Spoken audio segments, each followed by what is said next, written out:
दोस्तों, अगर आप Indira Gandhi national open university के स्टूडेंट हैं तो आप बच्चों के लिए हमने इकोनॉमिक्स के काफ़ी सारे कोर्सेज बनाए हुए हैं जो कि बीए ऑनर्स इकोनॉमिक्स के रिलेटेड हैं। इसके अलावा एमए इकोनॉमिक्स के कोर्सेज हैं और जो स्टूडेंट बीए जनरल का तैयारी कर रहे हैं जिनके पास इकोनॉमिक्स सब्जेक्ट है उनके लिए भी कोर्स बनाए हुए हैं। तो ये सारे के सारे कोर्सेज आपको हमारी एप्लीकेशन विष्णु इकोनॉमिक्स स्कूल में मिलेंगे।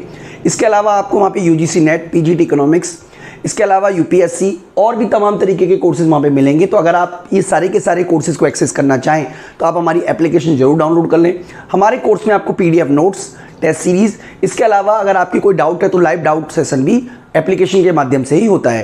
तो अगर आप Indira Gandhi national open university में हो और अगर आप बीए जनरल में हो और आपके पास इकोनॉमिक्स सब्जेक्ट है BCC 133, तो वो बच्चों हम आपके लिए कोर्स शुरू करा रहे हैं। और जो पहली ब्लॉक है issue in macro economics and national income accounting, यहाँ से हम स्टार्ट करा रहे हैं बच्चों, पूरा सिस्टमेटिकल तरीके से कराएंगे।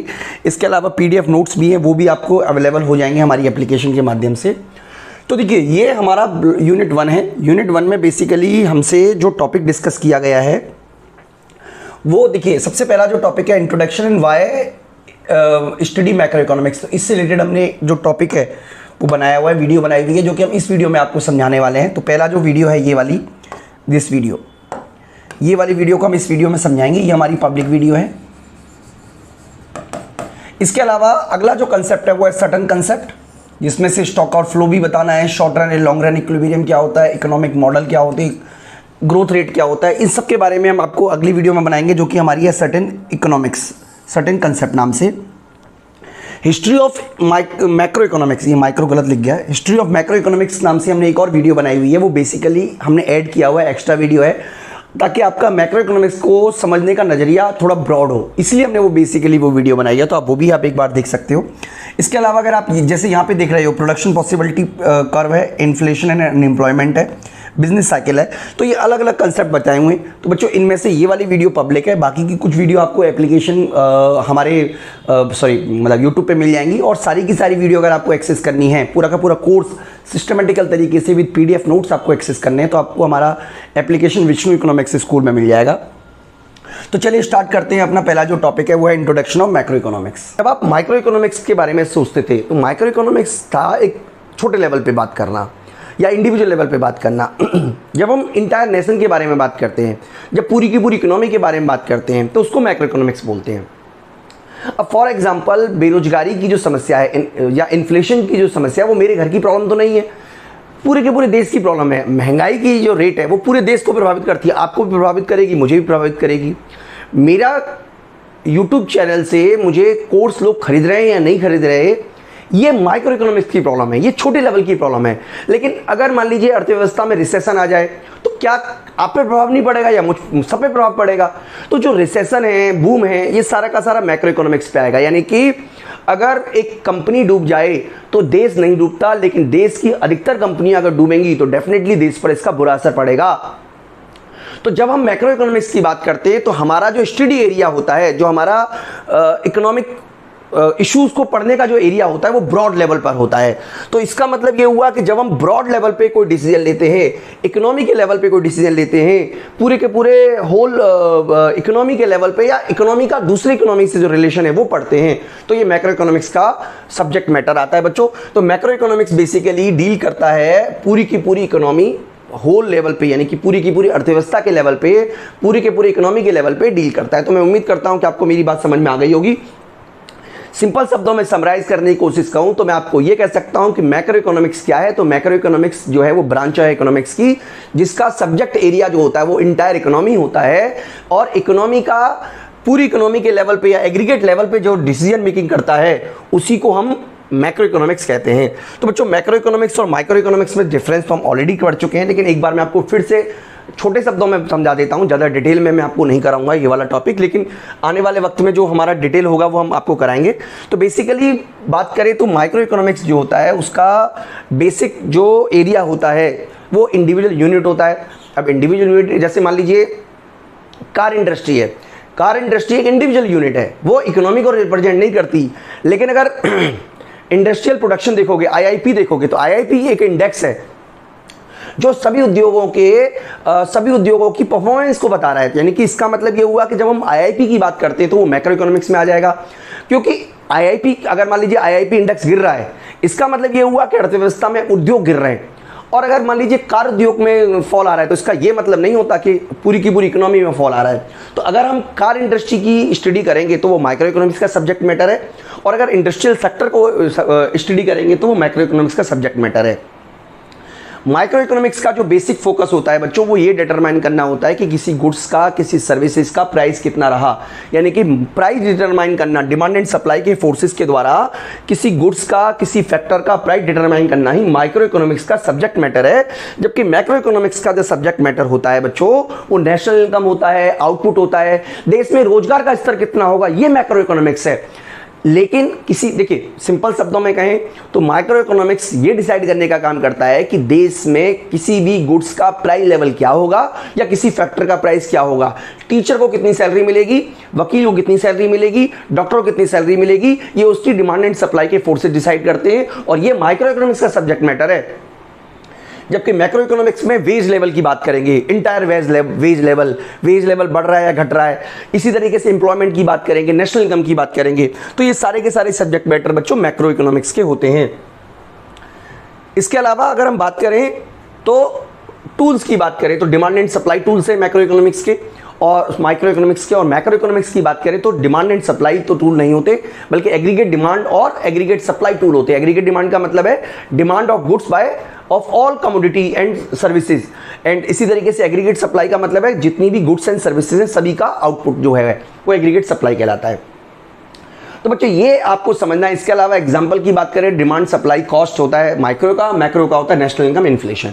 तो बच्चे एक बार मैं आपको फिर से समराइज कर देता हूँ, रिपीट कर देता हूँ कि माइक्रो इकोनॉमिक्स जो है वो एक छोटी ब्रांच है, स्मॉल ब्रांच है, गलत बोला मैंने, दोबारा से बोलता हूँ, ऐसी ब्रांच है जो छोटे लेवल पे इकोनॉमिक स्टडी करती है, यूनिट का स्टडी करती है। और जो मैक्रो इकोनॉमिक्स है वो इंटायर लेवल पे इकोनॉमी का स्टडी करती है। यानी कि मैक्रो इकोनॉमिक्स जो है वो ज़्यादा बड़े लेवल पे बात करती है। देखिए मैक्रो, अगर मैं सिंपल शब्दों में बात कहूँ तो आप ये मत समझिएगा कि यहाँ पे डिफरेंस बता रहे हैं तो माइक्रो मैक्रो अलग अलग हो गई। इंटायर इकोनॉमी में जो हो रहा है वो मुझे इफेक्ट करेगी। अगर मान लीजिए रिसेशन आता है तो रिसेशन किसी एक सेक्टर में नहीं आएगा, इसका असर मुझ में भी पड़ेगा। अगर लोगों की इनकम बढ़ती है तो डेफिनेटली मेरे को भी फायदा होगा। तो माइक्रो इकोनॉमिक्स और मैक्रो इकोनॉमिक्स को अलग अलग नहीं समझना चाहिए। बेसिकली ये क्या करते हैं, सिक्के के दो पहलू हैं, माइक्रो इकोनॉमिक्स और मैक्रो इकोनॉमिक्स। लेकिन बच्चों अगर आप इकोनॉमिक्स के स्टूडेंट हो तो मैक्रो इकोनॉमिक्स आपको समझना बहुत जरूरी है, क्योंकि मैक्रो इकोनॉमिक्स का एरिया बहुत ब्रॉड है। अगर आप इंटरनेशनल इकोनॉमिक्स पढ़ोगे तो मैक्रो इकोनॉमिक्स का आपका बेसिक कंसेप्ट क्लियर होने चाहिए। आपको ग्रोथ एंड डेवलपमेंट करनी है तो मैक्रो इकोनॉमिक्स के कंसेप्ट क्लियर होने चाहिए। पब्लिक फाइनेंस पढ़नी है तो मैक्रो इकोनॉमिक्स के कंसेप्ट क्लियर होने चाहिए।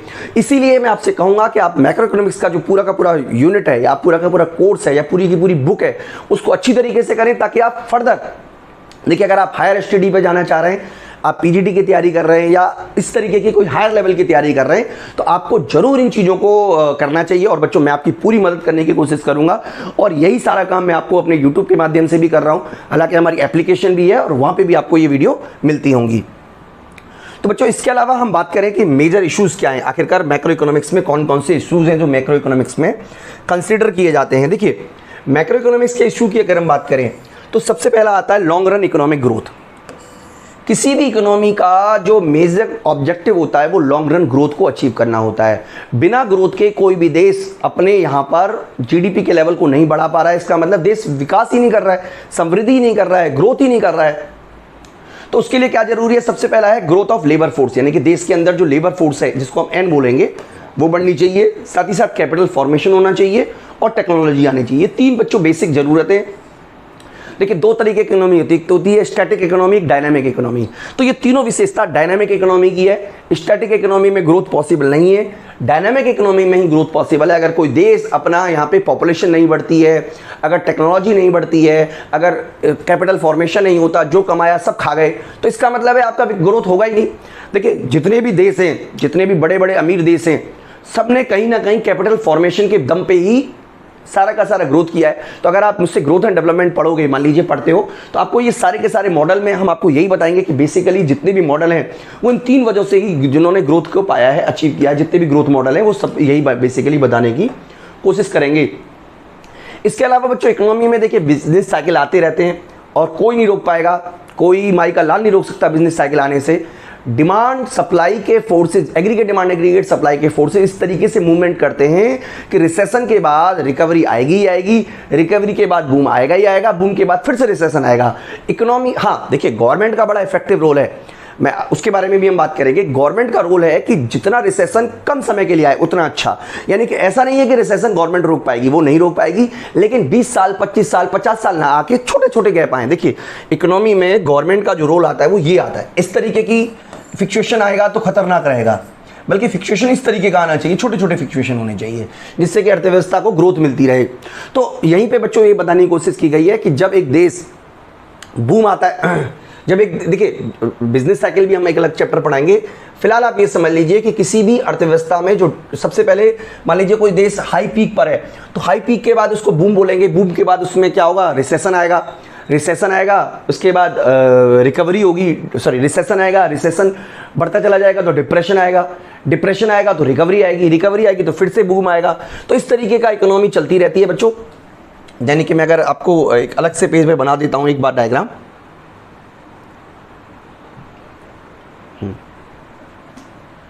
देखिए ये है इकोनॉमी का सिचुएशन, इस तरीके से इकोनॉमी चलती है।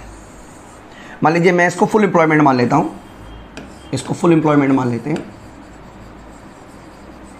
यानी कि फुल एम्प्लॉयमेंट है, तो इस तरीके से इकोनॉमी चलती रहती है ऐसे करके। तो ये जो है ये हमारा बूम है, ठीक है, यहाँ पे रिसेशन स्टार्ट हो गया है हमारा, रिसेशन,